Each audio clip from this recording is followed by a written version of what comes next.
Bonjour, j'ai publié la semaine dernière une petite vidéo sur les sanctions décrétées par les Occidentaux à l'encontre de la Russie suite à l'agression de l'Ukraine. Ça suscitait un débat sur les sanctions, mais certains en ont tiré la conclusion que je faisais de la propagande pro-russe. Alors c'est une fois encore, comme trop souvent, confondre un constat, un souhait, une préconisation. C'est pas du tout la même chose. La vérité, c'est que les sanctions ne suffisent pas à inverser le cours de la politique d'un pays lorsque celui-ci estime, à tort ou à raison, que ses intérêts vitaux sont en cause. C'est un simple constat, les sanctions, surtout si elles sont purement occidentales, ne sont pas suffisantes pour modifier le cours d'une politique. Les sanctions contre l'Irak de 91 à 2003 n'ont pas du tout fait varier la ligne politique de Saddam Hussein, elles ont fait souffrir la population irakienne. Les sanctions contre Cuba n'ont pas renversé le régime cubain, etc., etc.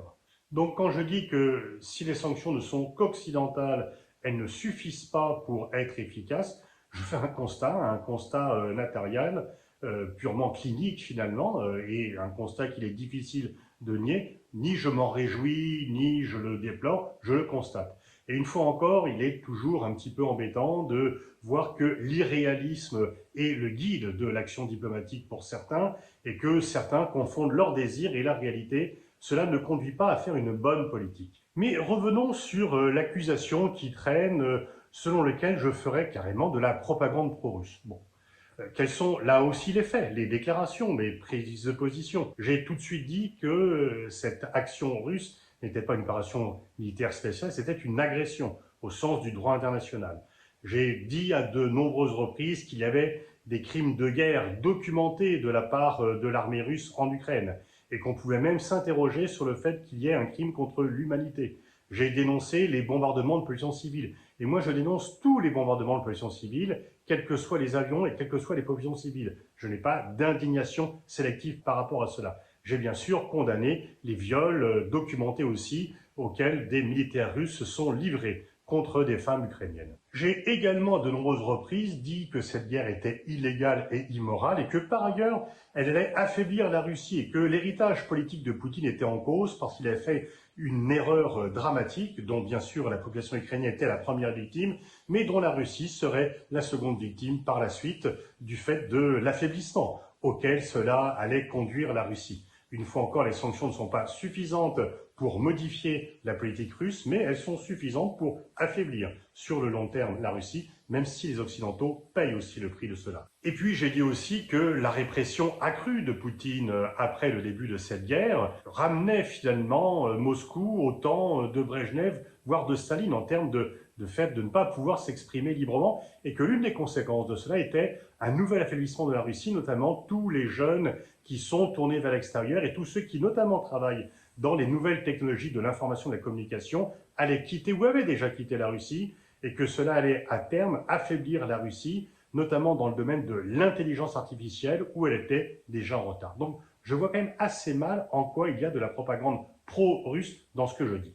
Pour faire bonne mesure, j'ai toujours condamné les bombardements de populations civiles en Syrie et j'ai dit aussi à plusieurs reprises qu'il y avait des crimes de guerre commis par l'armée russe en Syrie.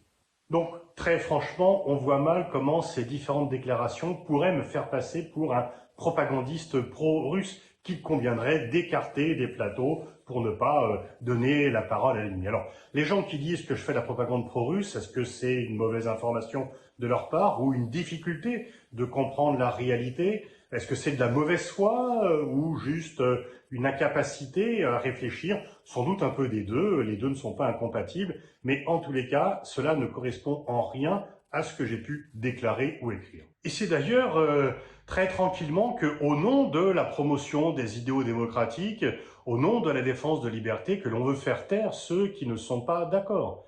Les réseaux sociaux et Twitter est un formidable espace de liberté, mais s'y ébattent aussi quelques savonaroles qui veulent vraiment imprimer leur ligne et qui veulent absolument que tous ceux qui ne sont pas d'accord avec eux en soient exclus. Et c'est qu'une très grande contradiction que de se dire mu par un motif démocratique et de vouloir faire taire séance tenante ceux qui ne sont pas entièrement d'accord. Finalement, c'est l'effet miroir de ce que Poutine fait en Russie. Si tu n'es pas d'accord avec Poutine, tu es anti-russe. Et pour certains, dans le monde occidental, si tu ne soutiens pas totalement, si tu ne reprends pas en fait les éléments de langage de l'OTAN, tu fais de la propagande pro-russe. Alors c'est Fouquier-Tinville aux petits pieds qui font cela, généralement n'expriment leur pensée qu'en 280 signes, ont un nombre très réduit de followers, mais leur activisme et leur hargne est sans commune mesure avec l'écho réel qu'ils ont, et donc il convient de ne pas leur donner l'écho qu'ils n'ont pas.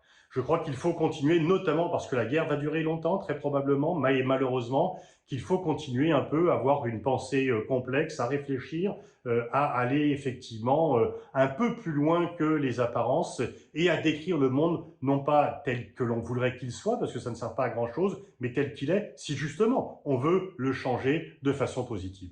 Face à ceux qui disent vouloir lutter contre les manipulations de l'information, mais qui la pratiquent eux-mêmes en déformant les propos de ceux qui ne sont pas d'accord avec eux, je crois qu'il faut raisonner, tout simplement rester calme. J'ai, depuis le début de cette guerre, dit qu'il fallait continuer à réfléchir dans la complexité, réfléchir de façon réellement profonde aux causes de la guerre. On peut avoir des désaccords d'ailleurs sur qui a perdu la Russie, comment agir avec elle une fois que la paix sera revenue, etc., mais sans pour autant diaboliser ceux qui n'ont pas le même avis. C'est ça le débat démocratique, c'est qu'on n'est pas d'accord, mais on respecte celui qui n'a pas ses propres idées. Et il y a pour le moins une contradiction à se dire démocrate et à vouloir pratiquer le maccarthisme. Une réflexion construite et articulée sur les causes de la guerre, les conséquences de la guerre, sur le déroulement de la guerre, sur ce que doit être l'après-guerre, est plus que jamais nécessaire. Je continuerai à y contribuer, à débattre avec des gens avec lesquels je ne suis pas d'accord, mais que je respecte. Et je crois que la ligne de clivage, elle n'est pas tellement entre ceux qui ont des idées différentes sur tous ces sujets extrêmement importants, mais entre ceux qui veulent débattre avec ceux qui ne sont pas d'accord avec eux et ceux qui veulent faire taire, séance tenante, tous ceux qui émettent des vues qui ne sont pas les leurs.